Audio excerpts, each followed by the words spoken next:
তো বন্ধুরা আজকে দেখাবো আমরা কম দামের ভিতরে সবচেয়ে ভালো মানের একটা সিপিইউ কিভাবে ব্যবহার করা যায় বা কিভাবে বানানো যায়।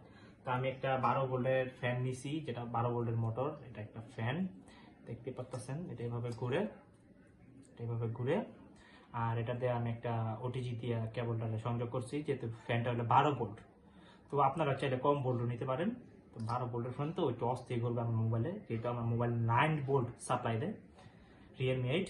তো আমি যখন এটা এটা মোবাইলের সাথে অ্যাডজাস্ট করব, টাইপ সি আমার মোবাইলের সাথে এইভাবে অ্যাডজাস্ট করলাম। তো এখন দেখতে পাচ্ছেন ফ্যানটা ঘুরবে না। ফ্যানটা ঘুরতে হলে কি করা লাগবে, আমার মোবাইলের ওটিজি অপশনটা অন করা লাগবে। ওটিজি অপশনটা অন করলাম। তো ওটিজি অপশনটা অন করার পরে এই ফ্যানটা ঘুরতেছে আর এখান থেকে বাতাস বাড়িতেছে। তো যখন আপনি গেম খেলবেন, গ্রাফিক্সের কাজ করেন মোবাইল দিয়ে, এটা এইভাবে লাগাইলে, কস্টিপটা লাগাইলে এটা এইভাবে ঘুরবো। সস্তা সিপিইউ। ধন্যবাদ।